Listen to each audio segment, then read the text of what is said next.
Bonjour à tous. Alors, chez le cheval adulte, l'existence de variations individuelles sur le plan comportemental est un fait bien connu des propriétaires et des utilisateurs de chevaux, j'imagine. Et c'est également un sujet qui a été largement étudié par les scientifiques à travers diverses situations expérimentales. Et par exemple, on va avoir certains chevaux qui vont réagir plus fortement face à un objet nouveau lorsqu'ils sont isolés socialement ou qui vont présenter plus de difficultés à apprendre une nouvelle tâche. Donc l'ensemble de ces tendances comportementales vont nous renseigner sur la personnalité du cheval. Et cette personnalité elle va résulter d'une combinaison de facteurs, donc des facteurs génétiques, sa race, son origine paternelle par exemple, et également des facteurs d'expérience tels que ses conditions d'hébergement ou de travail. Et donc ce qu'on entend par personnalité, ça va être l'ensemble des caractéristiques comportementales individuelles qui sont présentes tôt dans la vie et qui sont relativement stables entre diverses situations et au cours du temps. Donc cette stabilité des tendances comportementales sous-entend la possibilité, a priori, de pouvoir prédire relativement tôt la personnalité d'un jeune cheval. Alors classiquement, pour tester la stabilité des tendances comportementales chez un poulain ou chez un jeune cheval, on utilise une approche expérimentale qui va consister à répéter un même test à différents âges. Cette approche a révélé que les tendances comportementales devenaient stables à partir de l'âge de 8 mois. Certains auteurs ont par contre mentionné une stabilité partielle entre 1 et 2 ans. Mais ce qu'on peut retenir, c'est que globalement, avant l'âge de 6 mois, les tendances comportementales sont très fluctuantes, c'est-à-dire que les réactions qu'un cheval va avoir avant l'âge de 6 mois ne vont pas permettre de prédire ses réactions plus tard lorsqu'il sera exposé à la même situation. Donc la question qu'on peut se poser, au final, est-ce que cette approche expérimentale, elle est appropriée avant le sevrage ? Il paraît en effet difficile de tester le poulain seul ou de le tester sans que la mère influe sur ses réponses. Et il est par ailleurs fort probable que la personnalité va s'exprimer de manière différente en fonction de l'âge. Par exemple, un poulain en situation anxiogène va plutôt manifester ses réactions de peur en recherchant du réconfort via le contact maternel, alors qu'un sujet adulte va plutôt manifester ses réactions de peur par une locomotion accrue la plupart du temps. Ce qu'on a constaté également, hors situation expérimentale, c'est que des différences comportementales vont émerger très tôt entre différents poulains. On a notamment de grandes fluctuations dans le temps passé à proximité de la mère, dans la fréquence des tétées, la fréquence de jeu, également dans la fréquence des tétées non nutritives, qui sont qualifiées de confort puisqu'elles sont exprimées par le jeune après un événement stressant. Et il est possible que ces différences individuelles précoces nous renseignent en fait sur différentes personnalités chez le jeune. Ce qui est assez intéressant, en fait, c'est que, par exemple, les changements de distance entre mère et jeune, les tétées, tout ça, c'est des choses qui vont être initiées majoritairement par le poulain. Et vous avez des travaux qui ont notamment montré que ces caractéristiques individuelles étaient influencées par l'origine paternelle. C'est-à-dire que des poulains qui sont issus d'un même père vont tendre à se comporter de la même façon par rapport à des individus qui ne sont pas apparentés. Donc ce qu'on a essayé de faire au cours de cette étude, c'est de voir en fait si ces tendances comportementales qu'on peut observer dans le jeune âge pouvaient prédire des caractéristiques adultes. Et on a abordé cette question en couplant une approche observationnelle réalisée à 3 mois à une approche expérimentale classique réalisée à 3 ans. Donc je vais expliquer un peu plus en détail cette approche. Donc cette étude a été réalisée sur 19 individus de la même race et qui étaient issus du même élevage. Et donc nous avons commencé par observer les poulains à l'âge de 3 mois lorsqu'ils sont au pré avec leur mère et les autres juments suitées. Nous avons mesuré à travers ces observations leur budget d'activité, c'est-à-dire le temps qu'ils vont passer à exprimer les différents comportements, la locomotion active, le repos, le pâturage, les tétées non nutritives et ainsi de suite. Et nous avons également mesuré le temps passé à différentes distances de la mère. Ces mêmes individus, on les a de nouveau observés, mais cette fois à l'âge de 3 ans, et on les a soumis en fait à une batterie de tests expérimentaux qui sont classiquement utilisés pour mesurer la personnalité du cheval. Donc les 3 premiers tests en fait permettent d'évaluer le niveau d'émotivité dans différents contextes. Donc lorsque le cheval est face à un objet inconnu, lorsqu'il est seul en manège, donc isolé de ses congénères, lorsqu'il doit passer par-dessus une surface inconnue, guidé par l'homme. Et la 4e situation expérimentale permet quant à elle de mesurer les capacités cognitives. Donc c'est ce qu'on appelle le test de la boîte, qui est peut-être un peu moins connu. Donc vous avez ici une boîte, et le cheval doit apprendre à soulever le couvercle à l'aide de son nez de manière à accéder à la nourriture qui est cachée à l'intérieur. Donc c'est un test qu'on va réaliser une première fois pour mesurer ses capacités d'apprentissage, et puis une fois que la tâche est acquise, on va réaliser le test de nouveau quelques jours après, de manière à, cette fois, mesurer ses capacités de mémorisation. Donc ces 4 tests, en fait, ils sont assez intéressants à utiliser parce qu'ils permettent de prédire le comportement du cheval au travail et ses réactions face à différentes situations. En fait, dans une étude précédente, on a montré que les réactions qu'on pouvait observer au cours de ces différents tests étaient corrélées à l'appréciation du comportement du cheval par les professionnels. Donc, par exemple, les réactions qu'on peut observer au test de l'objet inconnu sont corrélées à l'appréciation de la nervosité du cheval lorsqu'il est monté ou lorsqu'il est manipulé par les professionnels. Celles qui sont observées lors du test sol en manège sont corrélées à la difficulté de séparer le cheval des autres congénères en situation quotidienne. Celles observées lors du test du pont sont corrélées au niveau de peur lorsque le cheval est monté ou tenu en main. Et enfin, les performances d'apprentissage que l'on peut mesurer au cours du test de la boîte sont corrélées à l'appréciation des capacités d'apprentissage du cheval par les professionnels.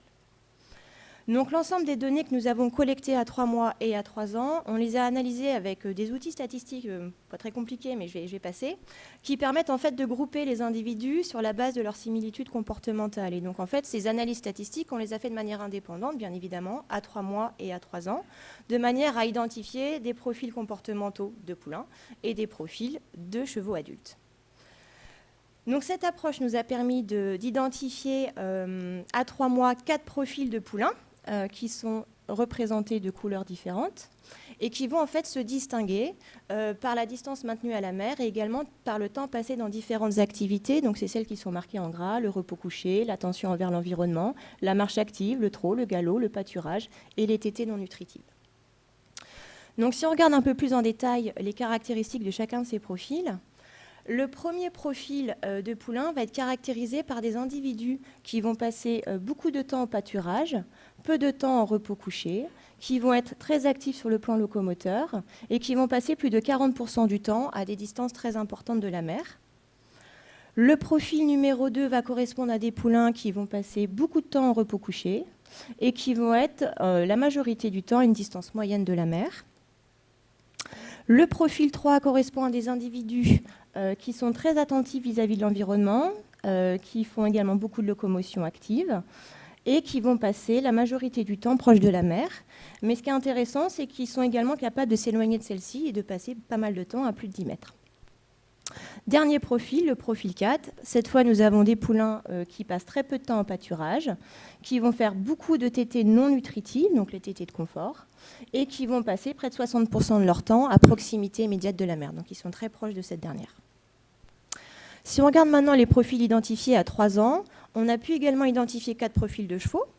Donc cette fois, ça va être sur la base de leur niveau d'émotivité lors des différents tests et sur la base également de leur capacité cognitive.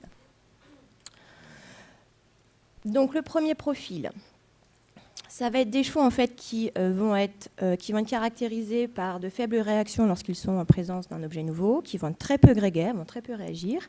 Par contre, ils vont présenter certaines manifestations de peur lorsqu'on les teste avec le pont et qui vont présenter des capacités d'apprentissage assez médiocres. Le profil 2, quant à lui, va correspondre à des chevaux adultes qui vont être très émotifs, quel que soit le contexte, mais par contre qui vont avoir de bonnes capacités d'apprentissage. Les chevaux du profil... Oh, pardon, je vais à l'envers. Les chevaux du profil 3, eux, sont caractérisés à l'inverse par une faible émotivité globale, quelle que soit la situation expérimentale, et par de très bonnes capacités d'apprentissage et de très bonnes capacités de mémorisation. Et enfin, les individus du profil 4 vont être les individus les plus grégaires, qui vont être également globalement assez émotifs dans les 2 autres situations expérimentales et qui vont avoir énormément de difficultés à apprendre de nouvelles tâches et à les mémoriser. Donc maintenant, la question, c'est de savoir si on a des concordances entre les profils qu'on a pu identifier à 3 mois et les profils qu'on a pu identifier à 3 ans.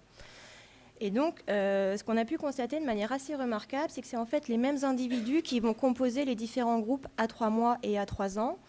Donc, je vais développer juste un exemple. Ici, si vous prenez les individus qui composent, qui sont marqués ici, qui composent le profil 2, en fait, ils vont être réunis également au sein du même profil 3 ans plus tard. Donc ça sous-entend que les caractéristiques comportementales précoces vont permettre de prédire les caractéristiques adultes.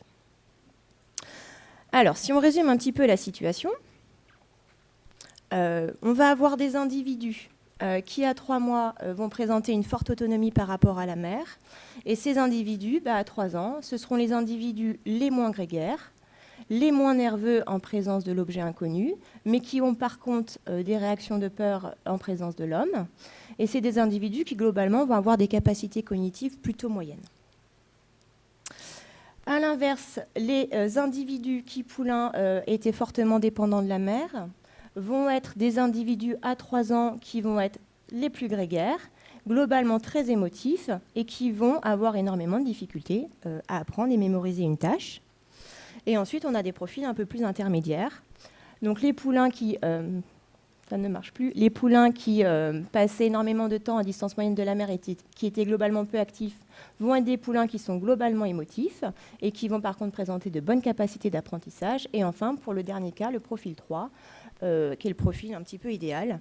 On va avoir des individus qui, à 3 mois, étaient proches tout en pouvant s'éloigner de sa mère, qui étaient attentifs vis-à-vis de l'environnement, qui étaient également globalement actifs. Et ça va être les individus les moins émotifs, quelle que soit la situation. Et également ceux qui vont montrer les meilleures performances d'apprentissage et de mémorisation. Donc, ce que l'on peut retenir de cette étude, qui est certes un peu préliminaire, c'est qu'a priori, la personnalité des chevaux peut être prédite dès le jeune âge, en adaptant la méthodologie, c'est-à-dire en prenant en compte les différentes expressions de la personnalité selon l'âge. C'est également quelque chose qui avait été questionné chez d'autres espèces animales. Ce qui paraît particulièrement intéressant, en fait, ça va être les différences individuelles qu'on peut mesurer au niveau de la relation à la mère, puisqu'elles sont particulièrement informatives, notamment au niveau de l'émotivité de l'individu. Et d'un point de vue un peu plus impliqué, bien évidemment, il paraît intéressant en fait, de déterminer précocement la personnalité de l'individu, puisque cette détermination précoce peut permettre une sélection plus rapide des poulains en vue de leur utilisation future. Ça peut permettre aussi une meilleure adéquation entre les caractéristiques des poulains et des acheteurs potentiels au moment du sevrage. Et cette détermination précoce, elle peut également permettre d'ajuster au mieux, et surtout dès le plus jeune âge, les conditions de vie. Par exemple, à quel âge on doit sevrer le poulain, comment est-ce qu'on doit gérer la transition alimentaire. Ça peut permettre également d'ajuster les conditions de travail et de première éducation, à savoir, par exemple, adapter la durée des séances en fonction de ses capacités cognitives. Voilà, je vous remercie de votre attention.